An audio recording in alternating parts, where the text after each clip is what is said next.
Yeah, yeah, yeah. Football feast, football feast. This the football feast extra podcast. Hey, football feast, football feast, football feast extra podcast. Playing soccer, grabbing cleats. Playing soccer, time to meet. Playing soccer, time to greet. They finna talk a lot. Okay, playing soccer, get the cleats. Playing soccer, let's get it. Playing soccer, let's go. Football podcast.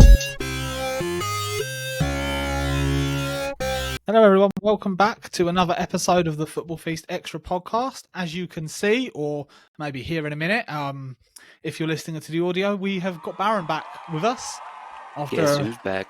a month hiatus. Again. To call I take a some little time off, but yeah, good to be back. Good to see you both. Was that because of the Arsenal results? Did you have to go and hide in a hole somewhere? I still want to talk to no one. No, like obviously over Christmas without family commitments, you know, it is. I don't have to explain it, but yeah, Yeah. it's one of them, innit, you know. But yeah, hopefully I should be back more regularly now. Looking forward to the game this weekend, maybe. Yeah. Yeah, maybe. Mate, well, yeah, you never know these days, to be honest, but we'll get into all of that as we go on. And just a quick thing, just before we start, did you guys know that actually in 2 weeks' time we have been going for exactly a year? 1st of February 2023, we released our first episode, so nearly a year. We might do something segment or something, on the year. So yeah. that's pretty cool. So without further ado, we're going to get into some football. We're going to get into the games. There wasn't many of them that happened over the weekend. And before we got into them, I just wanted to ask you, me and Billy spoke a little bit on air about it last week, but what do you think about the way that the Premier League have done this sort of winter type break type thing? Because I thought it was like every team off for a week, but they've split it over 2 weeks, haven't they? Yeah. So half the teams are off. Yeah, so that each team get a week off, as long as you didn't get an FA Cup replay, because you know you've got to play that this week. But I get it and I don't get it, if that makes sense. Like, why play like 5 games over like That's it. do you know what I mean, 10 days or 2 weeks, sorry, and then give everyone a week off? Like, just spread it over a bit. I mean, I'm a big fan of my Boxing Day game in between New Year's Day. I've always liked that. I don't want them to change that. But I mean, like playing games on like Christmas Eve and that, there was probably no need for that, was there really? And like maybe they could have had a break that weekend before Christmas. Yeah, Do you know what I mean? Like, and it started again on Boxing Day and gone Boxing Day, because I quite enjoy the Boxing Day. Then you normally get a game, didn't you? And then you get game New Year's Day. I quite like all that. I'm quite that. You know, that's a bit of me. Billy, what do you think? Yeah, I'm kind of glad they have done it this way, though, because that means football's been on every weekend. I mean, all 5 Premier League games were on TV, weren't they? So you could argue that was good. It could be worse. If they just had a break and then this last weekend or this weekend, we'd have no football upcoming. So yeah, it'd be like an international break, wouldn't it? Yeah. To be fair, I'd rather no football than an international break. So I'm all up for that. At least players can't get injured. It seems weird. It seems weird. But a lot of these teams have gone out to like Dubai and done some like warm weather training and things like that. So I know Arsenal have. Yeah, I know. I know Arsenal have, because I've got a friend out in Dubai at the moment. Not name dropping, but I do. And he went to like the where they were thinging. They did like a little question and answer thing, whatever you want to call it. Nice. I don't know what. Yeah, I Smith saw Rowe. a meme the other day that you might want to do this, but you might want to edit this out. But if not, it's cool. So it was Wolves, and they had the like some big Indian building or something behind them, and like, change your location, and something, where you gone, Birmingham. Suck. Christ. Why is that funny, Bill? I don't get it. I just thought it was funny. Just hysterical to me. Yeah, for no reason. It was just funny. Yeah. Anyway, let's get into the football. We're going to start with City and Newcastle, because that was probably the best game of the weekend, I would say. I don't know if you watched it, Billy, because obviously it clashed with Sunderland playing. I wish I did. But yeah, it was a brilliant game of football, wasn't it? It was a really good game, and some really good goals in that game as well. Like every goal was just quality. the Oscar Bob goal, like how quick he moved his feet for that third goal was out. Mate, that kid's like 18 years old. So, you know, I mean, like that, it. Like, see, we turned around, didn't we, and said, why have City sold Cole Palmer to Chelsea? That's probably why. And we don't see that every day. Pep watches it every day in training, Oscar Bob. That's what I mean. Like, I don't think that City would have sold Cole Palmer if they thought he would be. I mean, let's be honest, right? You take away the penalties he scored. He ain't scored that many goals, has he? No, true. No.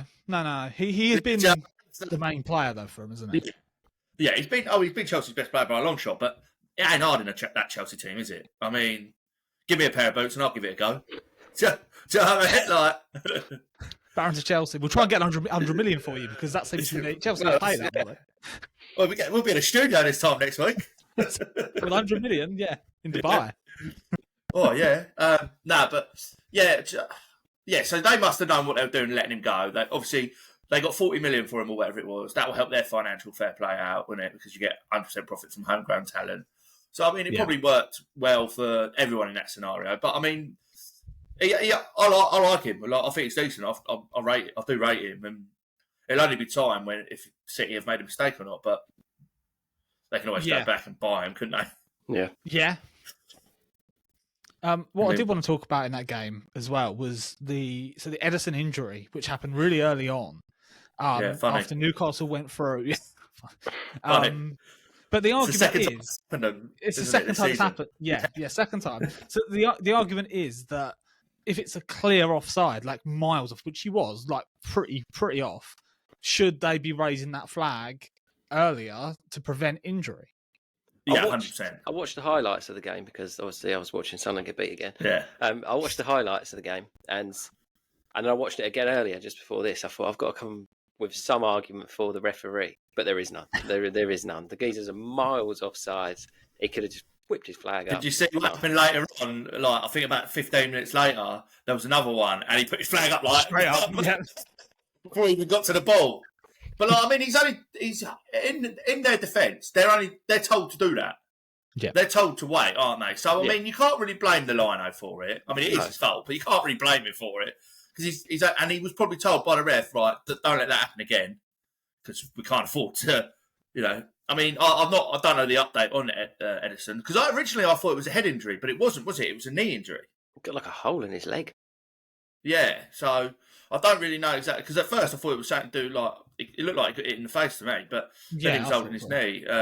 But I mean, I haven't seen or heard if there was a problem, like if it's a major because like John Stones happened to him and he's not been back since. Because we spoke about this with VAR, didn't we? And refs being a bit scared to make decisions, but that one surely.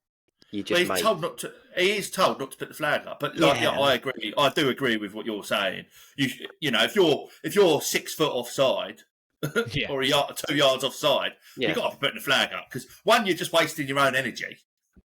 Yeah, I mean, I know these are athletes and like they've got loads of energy to burn, but still, I know if I was doing it, I wouldn't want to be running extra minutes if I didn't have to.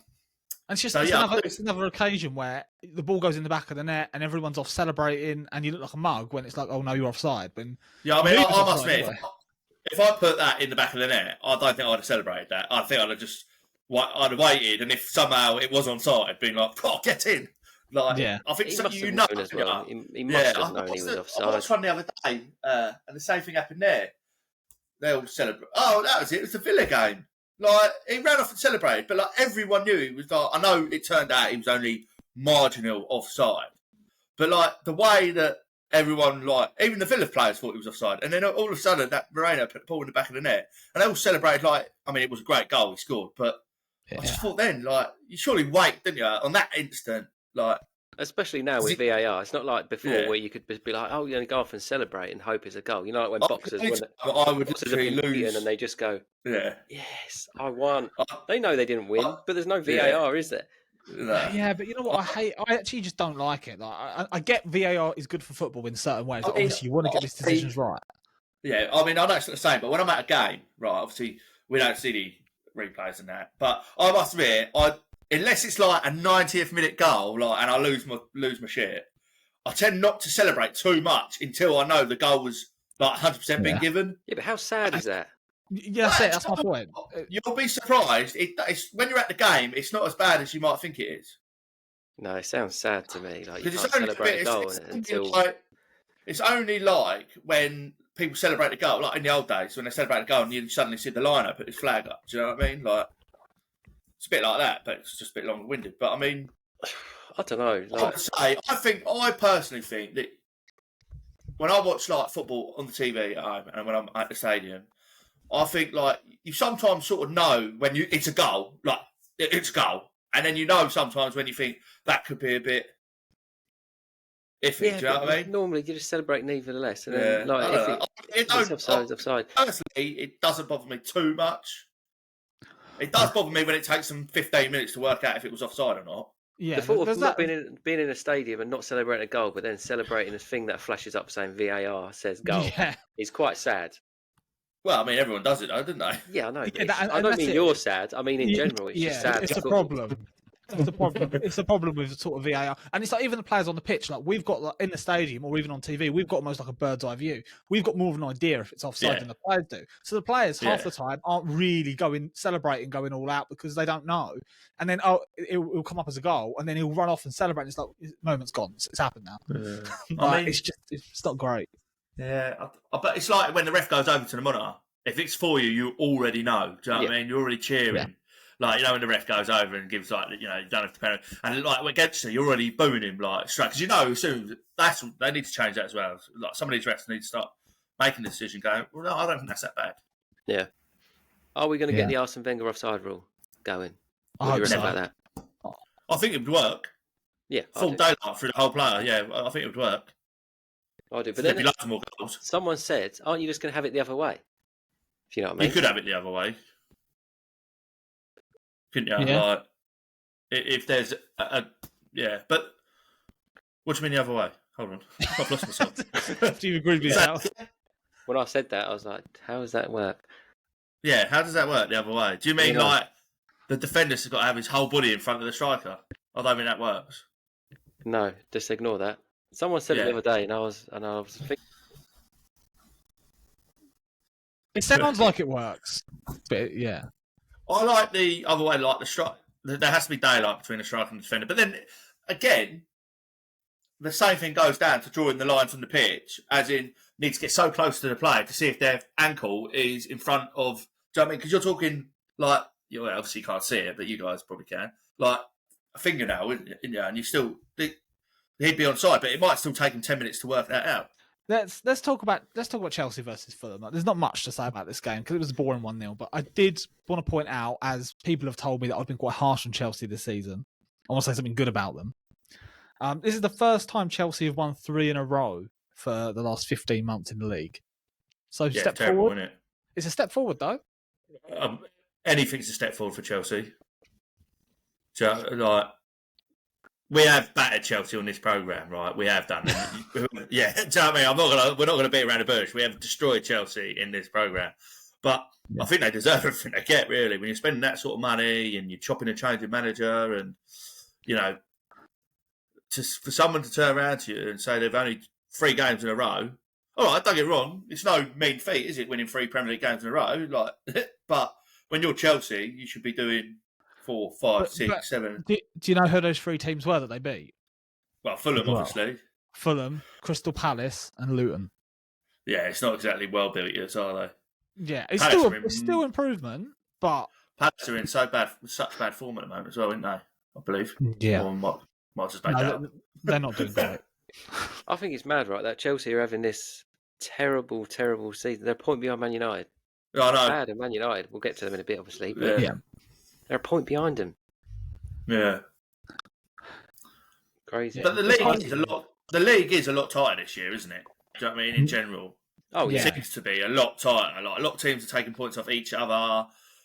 You just think one team's about to go away with it and then they lose to someone. Or I said this last week. I actually think Poch is doing an all right job with what he's got at the moment, with all these new players.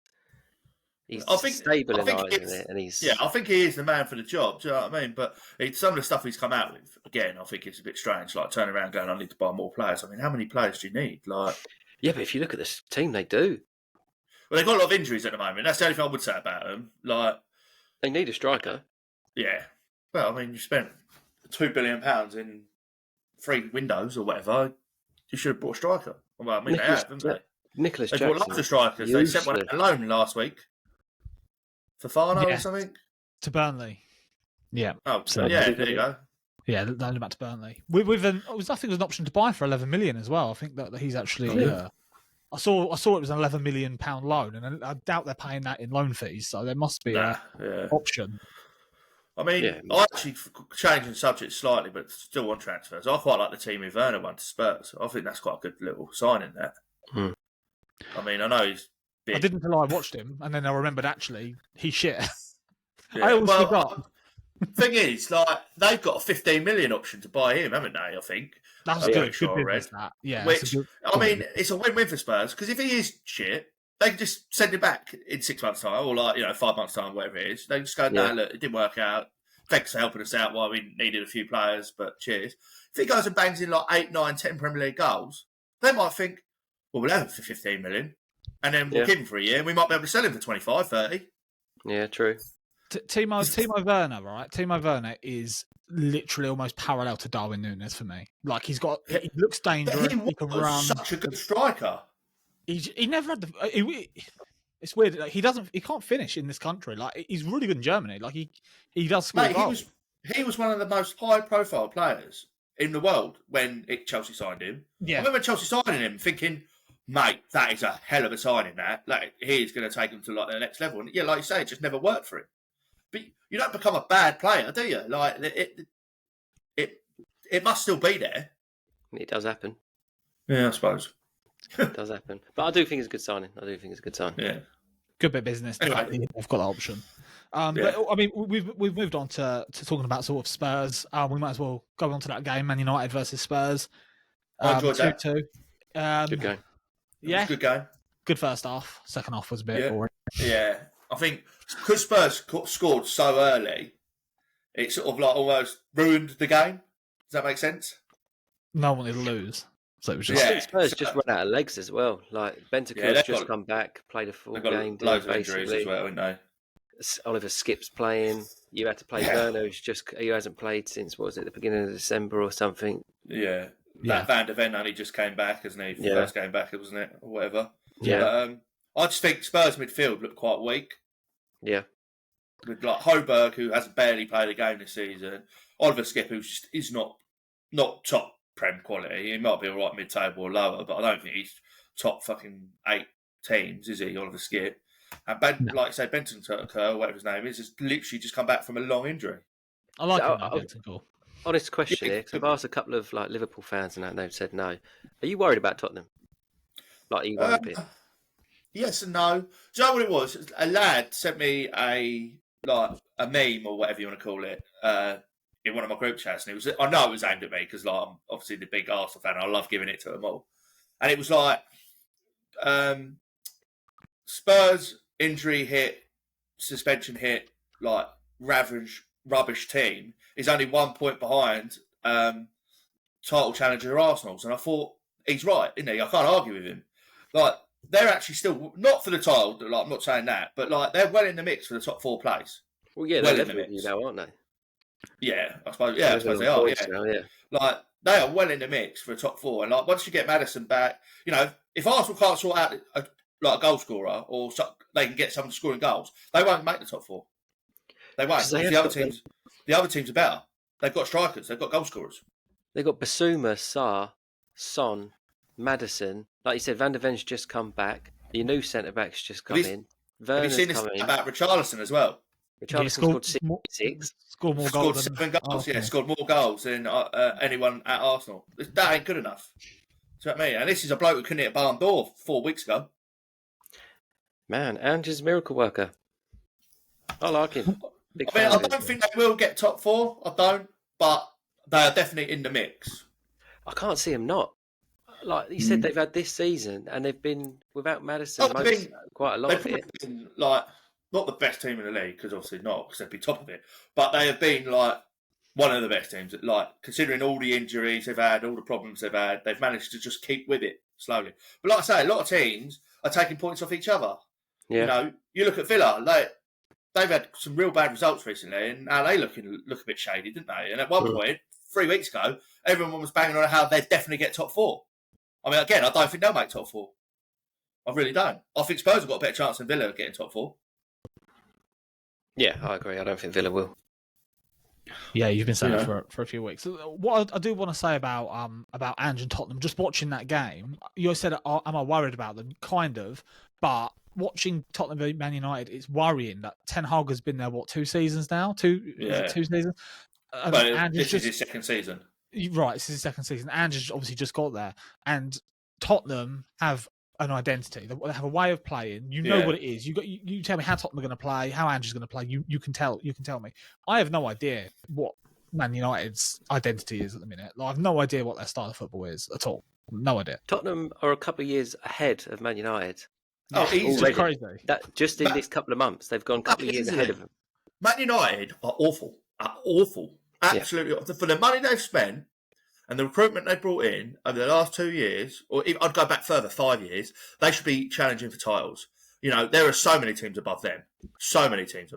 Even Villa look, I know they beat Villa, but even Villa look better than Man United most weeks. Man United every week. I don't know how he's still in a job. I don't.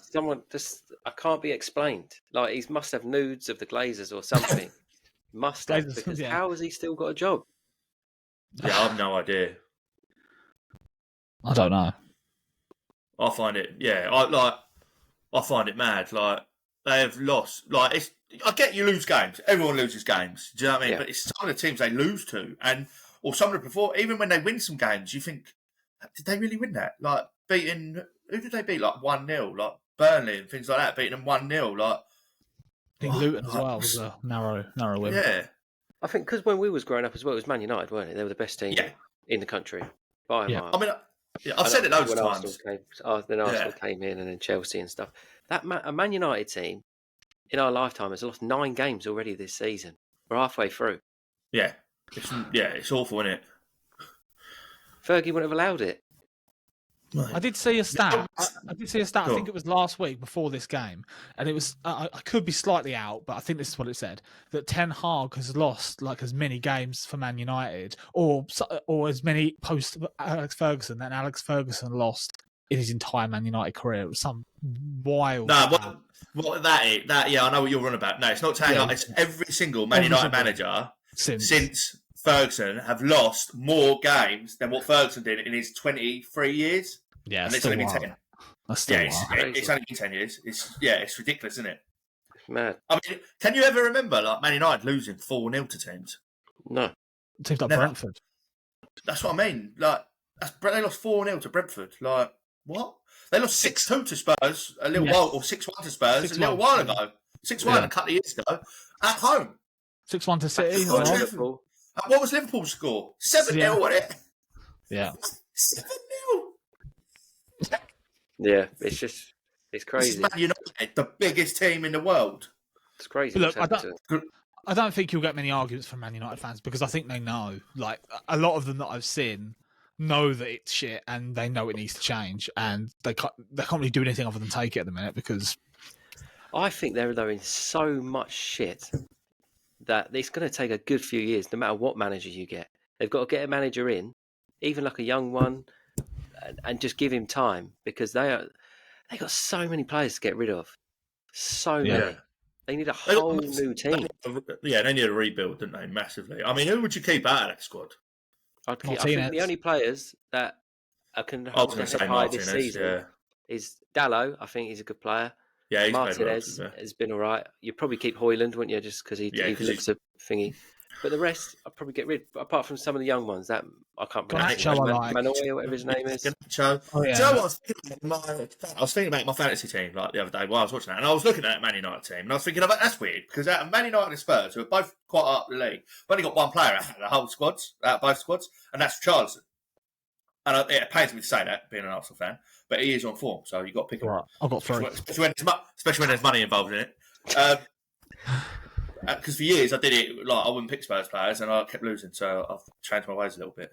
But like going back on years, I've been doing dream teams for probably 15 years now. Do you know what I mean? I've been doing them long, You'd always have maybe 3 Man United players.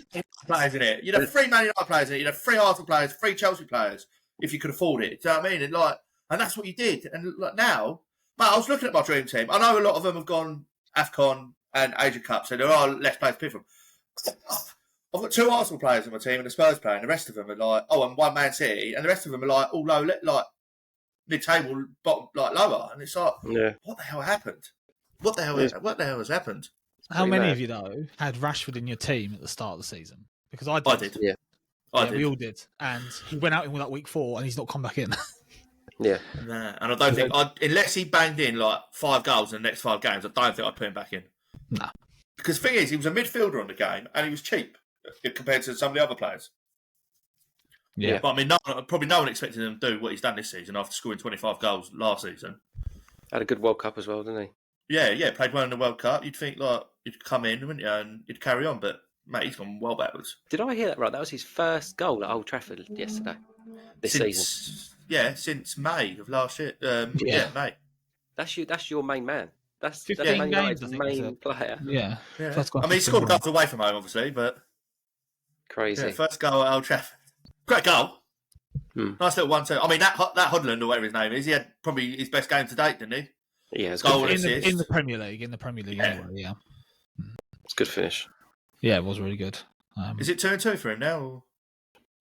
Yeah, because he scored against Villa. Or was that a little while ago? Oh, there's been so much football over these last few weeks. I have no idea. Yeah. Yeah. It was recently though. Yeah. Fair play to him.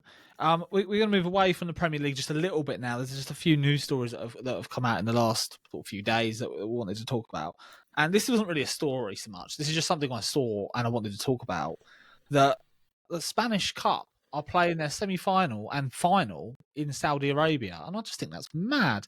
But the fans of those clubs that want to go and watch their team in the cup, let's say, I don't know, I mean, I know Barcelona and Real Madrid are like in the semis and stuff like that, but if a lower league team got to the semi-finals, their fans would have to go to Saudi Arabia to watch their team in the semi-final. That's crazy. That was like the Spanish Super Cup, wasn't it? No, that is... Is there Copa del Rey? Yeah, I think it's that Copa del Rey because it's a semi-final, so it's 4 teams and then the final. I thought that was... I did think it was a bit weird because I was trying to work it out because I'm sure I saw it say Super Cup. I might be wrong here. It might have been Spanish Cup, but but yeah, it is weird. I don't get it. But a lot of teams do it now, don't they? The final of the Turkish one was meant to be in Saudi Arabia, and they cancelled it 2 days before it was going to take place because the Saudi Arabians or whatever they're called wouldn't allow them to play the Turkish national anthem before the game. It just makes no sense. It's something that wouldn't be able to go on happen here. I wouldn't this is going to sound bad, and I don't mean it to sound bad, but I wouldn't go because I can't fucking drink my drink because it's a non-drinking country. I wouldn't want to go watch football there. So why I wasn't interested in going to the World Cup. Yeah, I like to drink beer and watch football. It wouldn't happen here. It wouldn't be allowed. 25% of the football population fans. And the 5% of the country are the alcoholics that still like football. I mean, I get them taking the boxing, right? I get them taking these individual sports where it's okay, you kind of you watch it on TV or whatever. But when you follow a team and you go to them games, and let's say, like I said, a small team that doesn't get to many big games, got to the semi-finals, and then we're told, right, you're going to have to go out to Saudi Arabia to watch your team in the biggest game of its history. That's a joke. Even if you're a big team, though. Even if you are Real Madrid and Barcelona, you're not going to go to fucking Saudi Arabia, are you, to watch a cup final?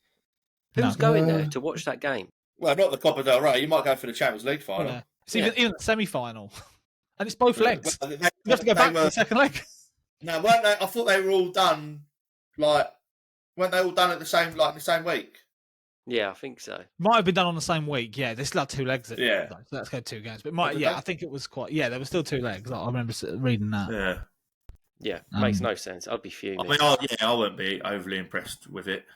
I mean, but it's money making, I suppose. I suppose in Spain as well, without sounding rude, they're in so much debt, the clubs, aren't they? It probably helped them massively out, didn't they? They probably paid billions for it to be over there. They don't really care, do they, if the fans go or not go? I mean, their Saudi league at the moment, the other week, wasn't it? Gerrard's side had 700 people there. Yeah. But this is the problem. This is why they're moaning about the Premier League. They're moaning about the Premier League having all this money, but they're treating their fans like that. Like the fans are the reason why the Premier League has so much money because people are so invested and people pay all this money. And if you treat your fans in your country this way, then they're not going to pay the money and watch the games. They're not going to be interested. Yeah, but then we also pay thousands of pounds a year to watch our teams on TV, and they get to watch theirs for nothing every single week. So I pay thousands of pounds on the TV, and I pay thousands of pounds for a season ticket. Who's the real mug? Then £1,000 on the fucking train that's delayed and late, and then don't go to the game because you've got 2 kids. Yeah, this is right now, mate. You've been mugged right off, Barron. Oh, mate, yeah. I'm going this weekend, though. Oh, yeah. You might see me on TV. Yeah, I'm going. Yeah, 100%. We'll get into a decent Arsenal conversation next week. 9 o'clock train. It's the half-12 kickoff, isn't it? I did say 8, but she looked at me like I was disgusted. Looked at me like with shame. It's because she knew that you wanted to have like 4 drinks before like the game started. That's why you wanted to go. 4?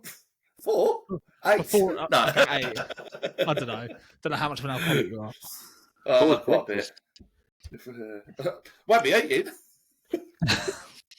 Ain't got time for food. No. If kids listen to this, we don't condone drinking. Unless you're going to a half-time kick-off on the Saturday. Yeah, we don't condone kids drinking. Everyone else can drink. Mm. Right, let's change pace a little bit again. Let's talk about Reading. Let's talk about Reading. Let's talk about the pitch invasion. Yeah, a massive pitch invasion. Got the game abandoned because they've just had enough of the way their football club is being run. Yeah, well, deductions.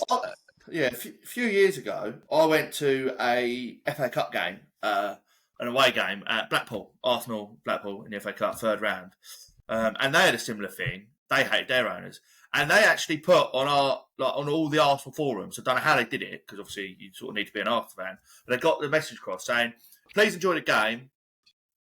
And they sold us loads of tickets. There was like 7,000 of us there. There was no one else in the stadium. There was only us in the stadium. It was really weird. Yeah, we won 3-0, I think, if I remember rightly. Yeah, there was no one else in the stadium. Well, it might have been a couple of hundred Blackpool fans. No one, the stadium was empty. There was about 7,000 Arsenal fans. It was like being at a home game. And they actually wrote on like the forums and everything, enjoy the game, have lots of fun, but please don't buy any pies, food, beer, anything in the stadium because we don't want the owners to make any money out of it. Yeah, they done that. They had like a half a season for it. When Sunderland went there, it was the same thing. We had like the whole stadium. Yeah, just whole stadium, weird, isn't it? Very strange. And I think they done it for like half a season where they just did not go. They just didn't turn up. You know, I know obviously they've been in the Premier League, Blackpool, but you'd think like being down in League One because I think that's where they were at the time. Arsenal coming to town, you'd have thought that'd fill the stadium out, wouldn't it? Like a big team, get to see some of the big players. I know Arsenal played a bit of a reserve team, but it was they still had some good players on the pitch. It's where you can make your biggest point, though, isn't it? The big games, but we're still not going to go. Yeah. That really shows. I get, but I mean, it's sad, isn't it? Really, because but does that just put your team in more shit if you're not going, you're not buying stuff? Like, well, surely Reading could get like fined for this, couldn't they? They could. Definitely. The game could technically it got abandoned. It was their fault. They could lose this game 3-0, couldn't they? And give the points to. They'll 100%. The club will 100% be fined. Definitely. Yeah, definitely. Have you heard where Reading were when this owner took charge and where they are now? I'm assuming it's somewhere in the Championship. They were 1 point off the playoffs when this owner bought Reading. They are now in a relegation zone in League One. Yeah, because they had that John Medeski, wasn't it? He was the original owner, wasn't he? They were in the Prem. They had the Medeski Stadium, didn't they, and all that. Yeah. And then they got relegated, and I don't really remember after that. They were doing all right. They were doing okay, but this owner's come in, didn't know how to run a football club. These owners shouldn't be allowed to come in and ruin football clubs because they have to pass a test as well to become an owner. I mean, how do these people pass tests? Is it how much money you've got? Yeah, you can be in charge. Yeah. Is his name Wayne Rooney? You'll probably be the next manager. Here's a poll for you. You can put it on one of your socials. Who is the worst manager? Lampard, Gerrard, Rooney? Because I think all 3 of them are fighting for it. Yeah, definitely. It's got to be Rooney, isn't it? Is it? It's got to be Blacktown, isn't it? Relegated everyone, isn't he? Didn't relegate Chelsea. Yeah, no, but he only won one game in 15 or whatever it was, wasn't it? He gave it a good go. Yeah, it's hard because obviously Rooney's only managed poor teams, so it's very hard to compare. I do feel a bit for Rooney, but I mean, when you're in sixth spot and then you win 1 out of your 20 games in charge or whatever it was, or 3 out of 20. Yeah, but we spoke about this a couple of weeks ago. 13 weeks ain't long enough. They knew what they was doing, bringing him in, changing the whole system and the way they play football. Yeah. You can't say someone, come in, change the whole way we play football in the summer as well, and then give him 13 weeks to try and change it. They sold their best player in the summer as well, didn't they? Yeah, but he is shit though. Yeah, right. Talking about points deductions and owners being shit. Let's talk about the teams in the Premier League that are maybe facing points deductions. It's been in the news this week that I think Nottingham Forest and Everton again are set to be deducted a minimum of 6 points for more breaches. You know what? It's just strange. Somebody mentioned on Facebook in our podcast group that these smaller teams seem to be getting punished weekly, or there's some review going on, but there's still 115 outstanding charges against Man City. Why are they not moving with that? Well, I'll tell you what, because they don't have shit on Man City. They don't have nothing. They haven't got these charges. They don't exist. No one's come out and said anything about what they actually are. I've done 2 minutes of Googling and found out what Forest were getting done for and what Everton were getting done for. There's nothing about Man City. They've got nothing. They've spent a lot of money. They're trying to find out how, and they're digging into it. Oh, this might be a bit dodgy. We'll put that there. We'll put that there. They won't get nothing. Talk Sport had a big thing about this a little while ago, right? I think it was about a month ago they were chatting about it, because it was when the Forest thing came out, because they were talking about it then. And what they basically said is the reason why Forest and Everton have been done is because, what Everton admitted to it straight away, so banter rights. Yep. So that's why they got done. Forest, they were getting their case against Forest. They're still getting their case against Man City and Chelsea and all that, and them ones.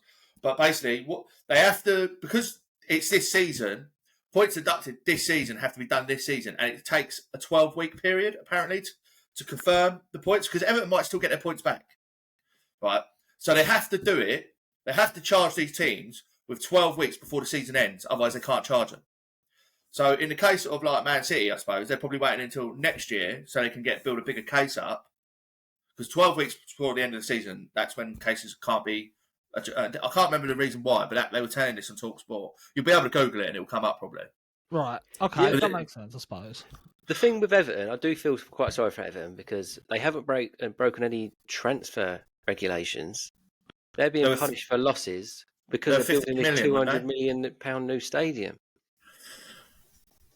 That all goes into account. So they're spending 200 million on this stadium. They've only made certain amount of money, so they've lost. Yeah, wasn't it 15 million they lost? Punish someone for building a new stadium. It's their fucking money. It's not. It doesn't affect the team in any way, does it? They're not going out and buying loads of players. They're building a stadium. No, didn't they? They did. They spent loads of money. They've got the lowest, the third lowest outlay in the Premier League for 3 seasons in a row. Yeah, you know why though? Because they spent all the money the 3 years before that when they were buying Iwobi for 45 million, Richarlison for 60 million. And everyone else, they have spent loads of money, and the reason why they haven't been spending loads of money is because they're trying to get their finances back on track. They did sell Richarlison for 60 million as well. But they so they broke even on him, so it doesn't really count, does it? Do you know what I mean? You get what I'm saying? I do feel sorry for Everton because they do seem to be the ones that are taking the brunt of it, for actually being honest. Probably the reason, again, like you said about building a case against City, they've got the world's best lawyers on this. Yeah. Fighting every single, it's going to take longer, whereas Everton, as you said, have just... I think I did read somewhere that it could take up to 5 years with the Man City thing. Because there's so many charges and there's so much this. And like you say, they've probably got the best lawyers in the world.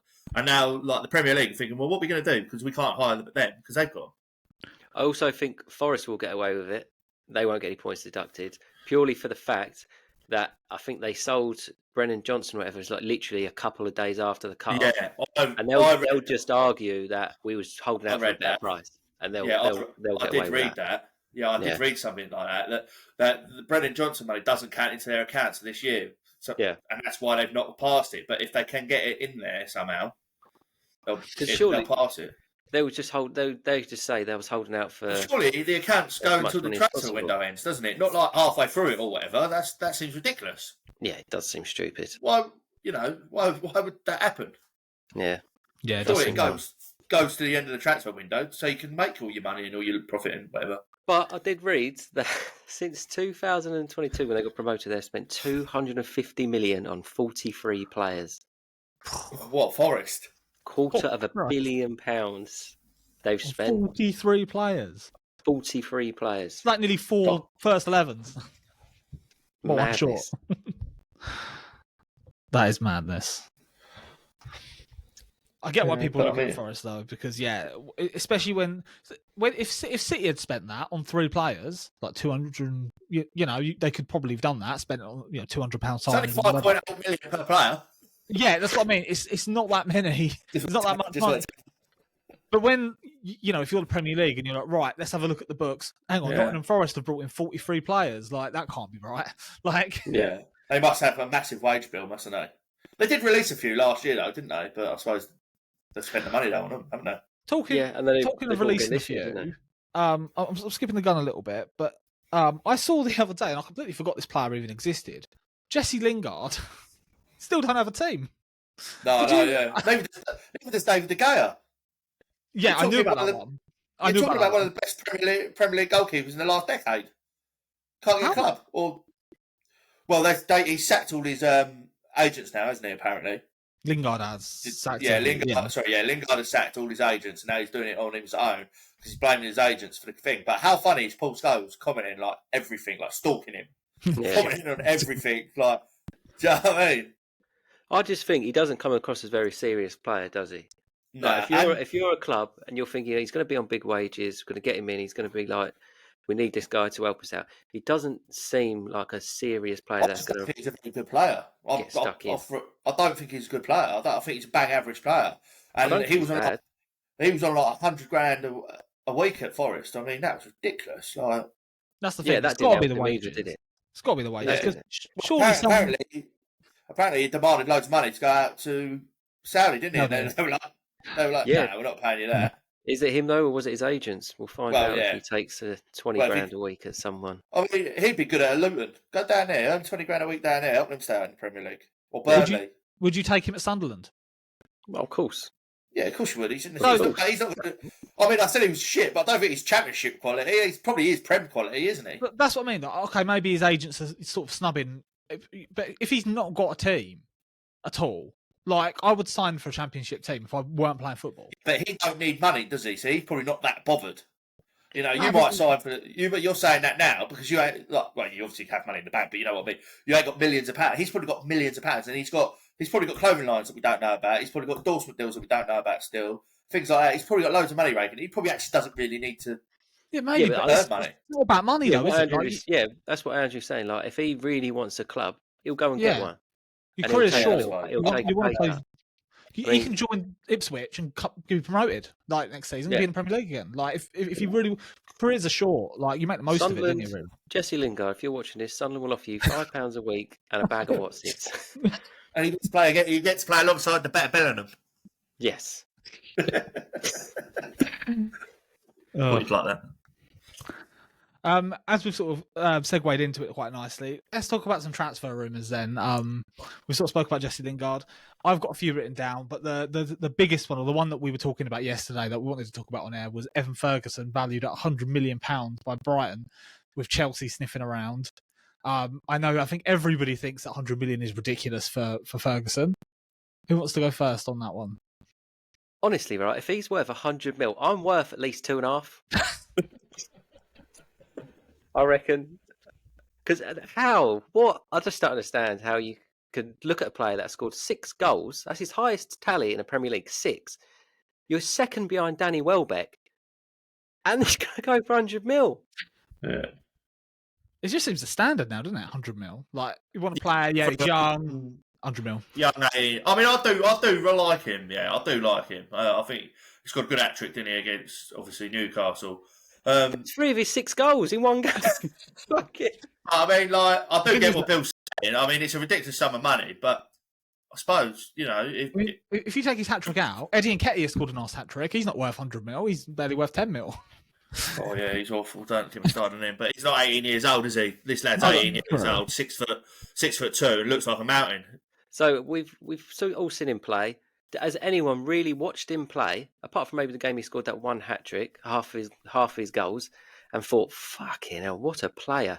It's been anonymous in every game I've watched him. I don't even know if he starts games. Like I said, I didn't even know Danny Welbeck started in front of him, to be fair. But Chelsea looking at signing him, is he any better? Serious question, than that brochure that they've got already? He looks all right, that brochure, to be fair. Like I know he's missing a few chances, but it's a bit. You've got to play games, haven't you, to get into form. Into the swing is that the right word? Yeah, is that the right word? He looked all right. That was a good goal. That was a good header he scored in the cup the other week. Chelsea, I don't think Chelsea is any better than what they've already got. I think Chelsea are looking in the wrong place for a striker. Right? They've already got Jackson, right, who's young and raw. They've already got that brochure, like you said, 19 years old. Why are they not looking at someone like Benzema? Come in short term, quality goal scorer, will score goals, to mentor the other guys. You don't need another young striker that you're going to pay 100 million because he's on £1 million a week. So take him on loan on the off season or whatever over there. Like there's talk about his wages, though, isn't they?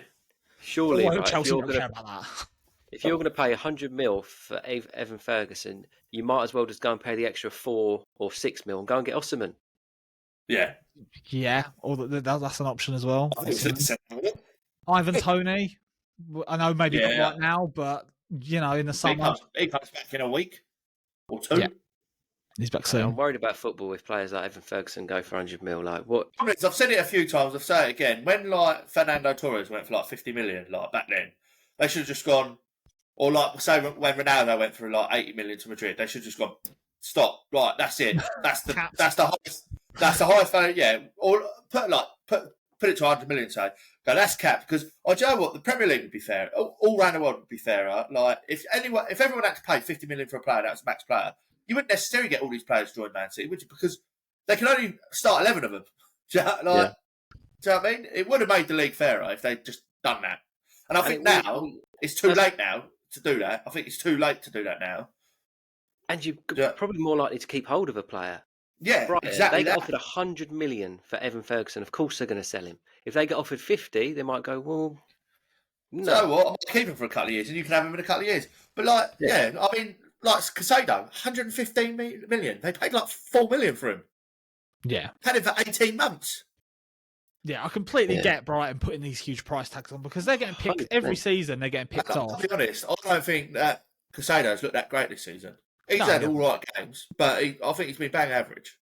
And that Fernandes, he's gone off the ball a little bit as well. They've spent over 200 million on 2 central midfielders. And I think Billy said last week they need someone in there to mentor them. I think we was talking about Jordan Henderson last week, and he probably wouldn't go to Chelsea, but it would be good to have somebody in there that's won the Champions League. I just think mentor those two. With them two and that Conor Gallagher, I just think there's no leadership there, is there? And that's amazing saying that when you've got over two. I mean, how much did Conor Gallagher go for? 50 million. So you could argue you've got 260 million, £260 million worth of midfield there, and not one of them can lead it. Yeah. Yeah. That's who was their captain the other week? Huh? Who was their captain the other week? It was Conor Gallagher, wasn't it? Was it Conor Gallagher? Yeah. And I don't rate him at all. I don't rate him at all.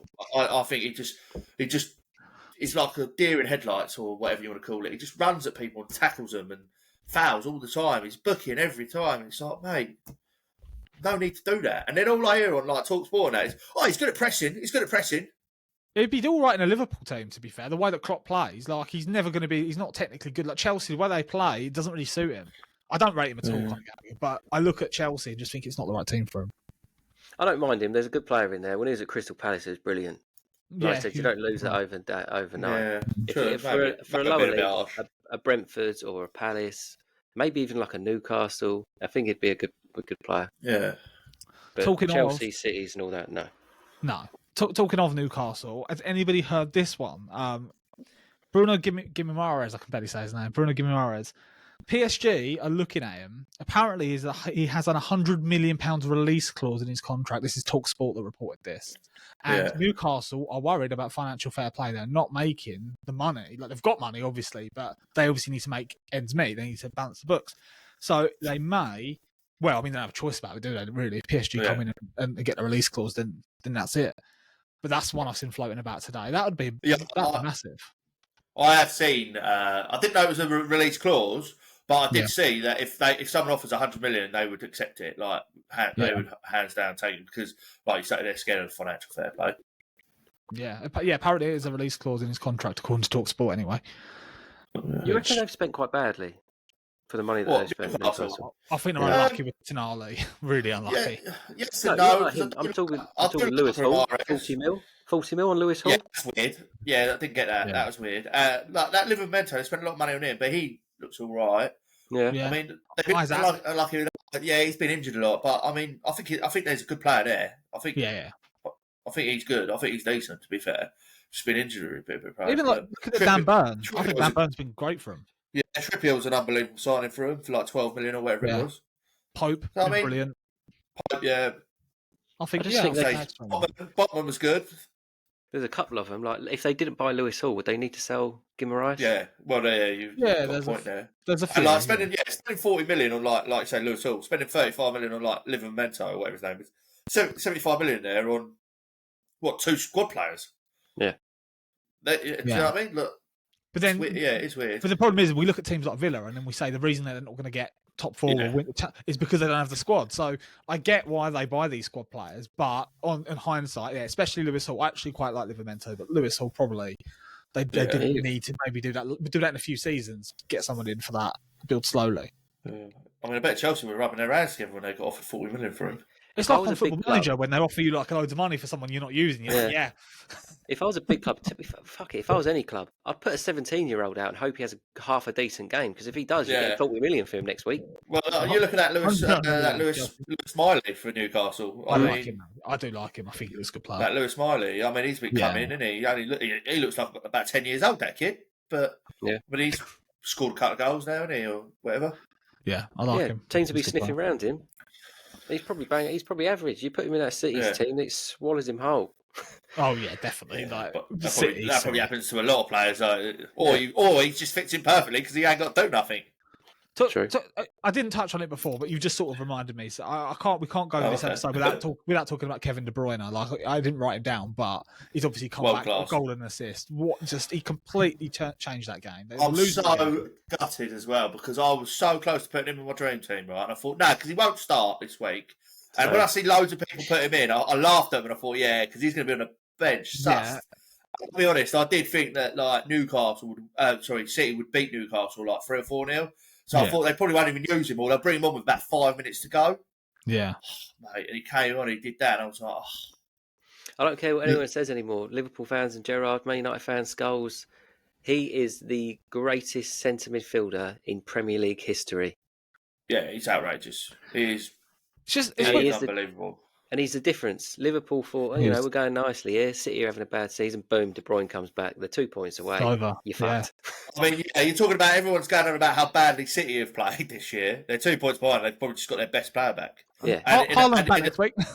End of the month, I heard. Yeah. Oh, yeah, that as well. Beginning of February he's back. But that's what I mean. They're still banging goals in. They've just got probably their best player or their most influential player back from injury. Where does he fit in the top Premier League players of all time? Not centre midfielders, the top Premier League players of all time. I think Salah's above him. Do you? Yeah, I do. The amount of goals. I know we shouldn't just judge players on goals and that, but I mean, the amount of goals that Salah has scored for Liverpool in the games that he's played and assists, I do think Salah probably just peeps him. Well, see, I would go De Bruyne now. And I'd put Thierry as my number one, but I'll get him in our side. I was just about to say I'd probably maybe put. I'm just going to I'd maybe put 2 or 3 in front of him, maybe 4. Who would you put in front of De Bruyne then? Henry, Cristiano Ronaldo. Would you put Rooney above him? I was thinking Rooney, but I'm not too sure. I did see a stat actually just before I came on about Rooney scored 205 Premier League goals and got 8 assists? That's outrageous, isn't it? Really, when you think about it, in 700 games, it's a lot. Yeah. It's a lot of goals and assists. It's almost 1 in 2. Probably Rooney. And he played at the elite level for 10, 12 years, whatever it was. But I can't think of many more. I'd put above Kevin De Bruyne. Class. Yeah. I would put him above. I'd put De Bruyne above Salah personally, but that would be a good one to see what people think on sort of TikTok and YouTube. Like, who's better? I think I edge Salah over De Bruyne. I don't know why. I just think maybe I do. Yeah. Just because I suppose how many goals he scored in such a quick time. Yeah. I mean, he's like Liverpool's fourth time all goal scorer as well. I feel like he's only been there a couple of years. Salah is absolutely phenomenal. Like he's definitely. I'm not saying like he's not an absolute world class player. He definitely is. It's difficult. It's close as well. But for me, I wouldn't argue. I wouldn't sit there and have a half-hour argument with someone saying you're wrong. Yeah. If someone like just said, I think I wouldn't sit here and go, well, that's it, Bill. Just have it. No, it is literally that close, isn't it? Yeah. Yeah. Definitely. Back to the transfer rumours. There's a few more I sort of got written down. Henderson to Ajax. Anyone heard that one? Nah. I see it to Juventus. A nice little move. That'd be a nice move for him. Yeah. I see Henderson to Juventus. I haven't seen that one. Apparently he's in talks with Ajax. It's getting closer. That's what I read. That's a weird move. It's a good move for him. Quite a good move for him. Yeah. Yeah. He needs to play. I mean, when does this Saudi league finish? Does anyone actually know? I don't know. I don't know the start date. I know obviously he's turned around. I heard it on TalkSport. I didn't know this until literally last week. That apparently when he turned up to who does he play for? Is it El Fadiad or whatever? Fatico. El Fadiad. Gerard's team. Yeah, Gerard's team. That when he turned up, he didn't look at the stadium. He didn't look at the training facilities. Didn't look at anything. He just signed the contract. Yeah, they didn't even have a gym. He looked at how many zeros is on his paper. They didn't have a gym. They called him a gym. He walked into they had a gym, and he said, "What's this?" So he went, "It's the gym." And he went, "No." And they built him a whole brand new gym. And they actually asked him to help fund it. What? They said it on TalkSport, but still wants to leave. So there's that one. Also, I mentioned Benzema earlier. Apparently, Man United are looking at him.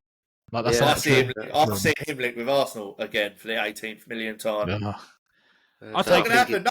No one's. Yeah, so do I. No one's going to get Benzema because he's on £1 million a week. Yeah. I mean, if Saudi are going to subsidise some of his wages, I think it'd be a great signing for half a season for any of them teams. Yeah. I can't see it. He's on too much money. I mean, they're not going to let him go for like 150 grand a week, are they? They're going to pay 850 grand unless he does something with his contract and says, "Look, don't pay me any of it, and I'll just go play for them for 6 months." Yeah. But is it actually? I think the Henderson one obviously is quite true. He obviously wants out, like he wants out of it. But is like Benzema and some of these other players that they're naming? Are they? Are they actually? He doesn't play for him, does he? He's what, never in. He's never in a team. I thought that Nuno got sacked because he fell out with Benzema. Yeah, the other guys coming here, he don't play him either. Okay. That's mental. He scored like fucking 3 goals or something all season. He's fucking awful. He's got over there just to finish out his career and gets loads of money. If he does turn up at a big club again, I'll be surprised.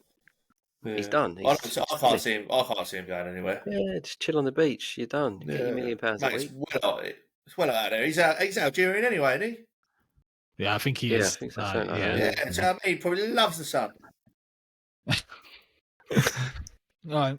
So I've got one more thing written down, and I think this is actually wild. Like, there's no way this is happening, but I've got Vinicius Junior to Manchester United as a rumour.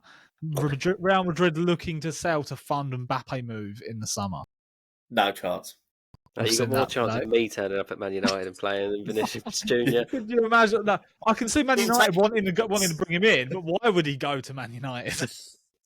Oh mate, I'd have him in a heartbeat. What's available? What a I'd have that Rodrigo as well, or whatever his name is, the right winger for him. I'd have him in a heartbeat. Yeah, so of course would. Yeah, I would as well. Yeah, definitely. But that's it. That's my transfer rumours. Has anybody got any other ones? When you said Manchester, I thought City just automatically, and then you said United, and I was like, well, "Excuse me." Is that the name of their podcast? Yeah. I mean, it makes sense. Radcliffe sort of wanting to make a marquee signing, a bit like Bowley did. It just won't happen because I cannot see him wanting to go to Man United. What? Mate, I get the Varane, I get the Casemiro, they're getting a bit older, they're in their careers, they probably wanted a big paycheck, Real Madrid probably wouldn't pay him 400 grand a week or whatever, I get that. But I can't see Vinicius Jr. in his prime going to Man United, who are like, not even a top probably 6 team at the moment in the Premier League. Yeah. I mean, Neymar went to PSG in his prime thinking he'd be able to win the Ballon d'Or and did absolutely nothing. And now he went to Saudi as well, so maybe there is truth in it. Imagine they pull that off. Yeah, I mean, we'll be here next week. I mean, we got a few right last week. That'd be the signing of the century. If he turned up in Manchester Airport and not going to City and turned up at United, I'd be like, nah. Pep at the airport. Dead. Nah, come this way. Come to this. Football's dead. Even when he was playing, even if he turned up on the field and played for him, I'd be like, no, it's not him. It's not. Yeah. That's someone else. I didn't realise they were playing.